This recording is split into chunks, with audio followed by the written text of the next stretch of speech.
You know what? I'm gonna press play, and however this comes out, it's gonna come out. Hey, how's it going? My name is Alex, or Influence Lives if you know me. I am a videographer or cinematographer, whichever one you want to put it, here locally based in Columbia, South Carolina. See my dog back there. Sorry, I'm shy. My first time on camera, especially sitting something like this. All the lighting and all that setup. Got the light over here. I ain't got a lot of TVs going on right.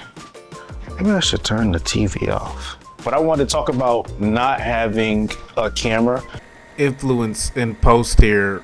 Sorry, I forgot to say not having a camera during the use of Gridlife. The iPhone 16 Pro Max, the iPhone 18 is dropping this year, and the iPhone 17 is out here shooting RAW, but I'm out here shooting ProRes Apple Log, which still looks great if you ask me, especially if you look at, well, if you can look at some of the footage and tell me what you think on how it looks, but let me just show you how I even shot it in the first place. This is it. I just took this little, can you see it? Let me see if you can even see it. It's like one of those like filter trays that you like magnet to the back, and I super glued a step up ring right here on it to fit my 72 millimeter, 82 millimeter threads, and I super glued this one too. That goes onto the, I gotta come over here and grab the small rig cage. So, no, this is, if you know, this is a Sudi phone back. This is this is their red version, sorry. There's hair everywhere, I got a dog, but here, I put my phone, sorry. I put my phone in the case. This thing has seen its better days. And these have these little attachments here. Like right here, I can just take it off. It's hard to film myself here so I can see myself. And I can put this on here. Took it away. I can screw on my filters that's on my current camera. Come on. Let's use this. This is the actual one that I actually did use. This is MagSafe's onto the back. And then I can physically take my filter and screw it on in there. And I have a variable ND. Now I would show you more, but I'm currently using the filter that I'm using. It's the Retropia's diffusion filter. They got me in an ad and it was like $50 and I got 82 millimeter. I mean, I could unscrew it from the camera too. Let's do that. Oh, I might got it on there too tight. Oh, no, I got it.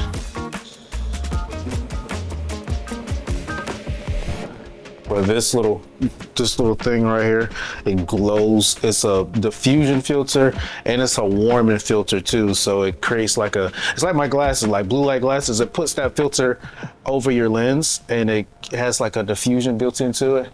I like the way it makes like everything like roll off. Like it gives the lens and all that like a nice focus roll off, I guess you can say. Cause I always like diffusions. But we got this crazy, it's not even crazy for real, it's just it's just a filter system for your phone. Now, one thing I do realize that this is all personal preference. I like the way the Moment camera app, the new Moment camera app that they just released has this is actually Moment's filter, so Moment, what's up, dude? But this is the Moment camera app just looks, I'm gonna say it looks more traditional to a camera like this with how the details and all that roll off. Black Magic is a free app. I think Moment's like $10 or something like that, $15. But if you record a lot of stuff on your phone, I honestly recommend it because of really just how that makes the image look is nice, smooth, oh Lord, creamy. That is, I used it out there when I was out there filming and T-Pain was out there.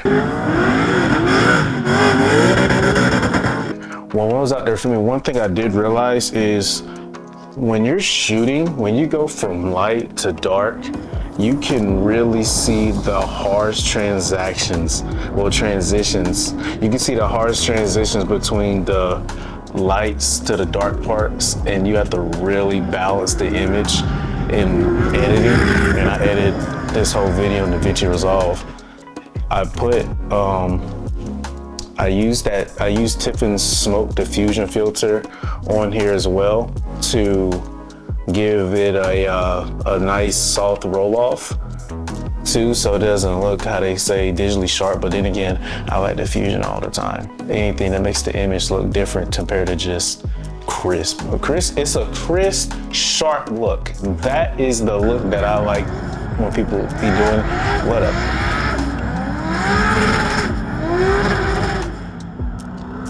Hello? Tucker? Come on. Come on. There you go. Just Tucker.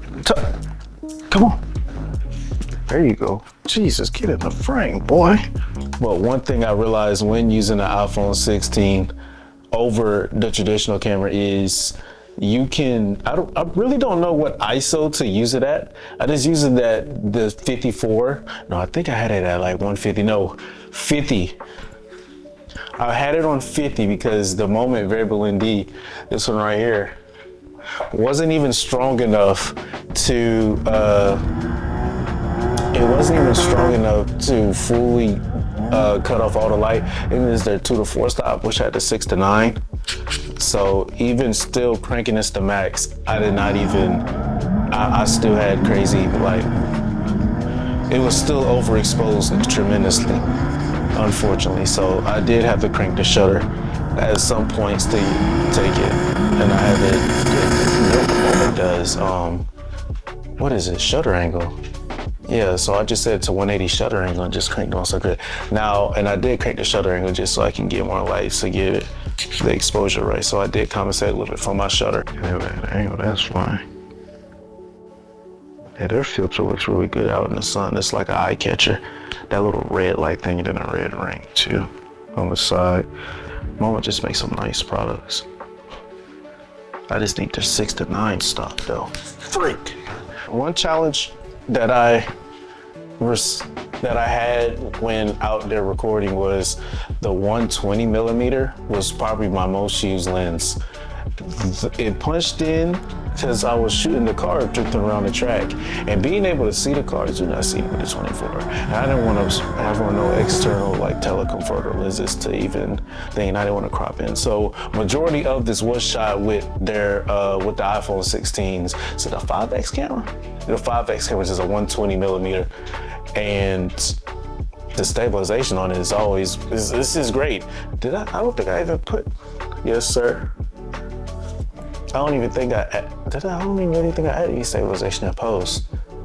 All of it was graded by me in DaVinci Resolve.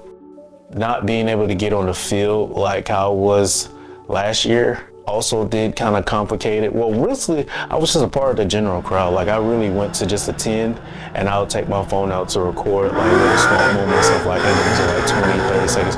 Now I did get a couple shots because when you just can't, you gotta get down and get the low angles, and like I had to get down and get the Lexus. I probably entered that clip, and never like all those little low shots. Just, this tool's powerful. This tool's honestly really powerful if you know what you're doing. And it's always a stepping stone to even try. But this little thing right here has been a really learning curve. I have this, but it's always something different when you could just pull this out and try to get something that looks as decent as this. Now, don't get it twisted. This currently right now will look nothing like this. I have to, what do I have on? I have a Samyang 35 to 150 on here lens, which is really my daily user. So I use that lens a lot. And it's my really only autofocus lens. It's either that one, the 7 resistance lens. This is regular lenses sitting around. But this is probably my most used lens, and if I had to go out there with media, I'm taking this lens because of how versatile it is. I got 35 to 150. And I'm probably using the 150 more than anything. But the phone's powerful. Hopefully you can tell by some of these clips in here. I've been shooting videos now for about 3 years now, but I've been doing camera background now for 5. I remember picking up my first camera was the Canon Rebel SL3, and I remember begging my mom just to get that for me on her account, and I wound up paying for it. Then I wound up buying what did I get? I got a used A7R2 with the stimulus check. Our first stimulus check that I think it was like $1,200, and I wound up getting it. And I wound up, what kind of lens did I get? I think I just wound up saving up and sold the Canon and all that other stuff because I had to switch bodies and all that. And I wound up getting that, I think it was a Sigma 24-70. It's my first lens. The Blue Basic kit everyone gets to start off with. Ooh. Like I'm yapping. Never did this before. Just sitting right here. I'm just sitting in my living room. And I said, let me put up the camera and just finally get the balls to post something like this. So, my name is Alex. It's been Influence Lives, and now get y'all catching the next one. Peace.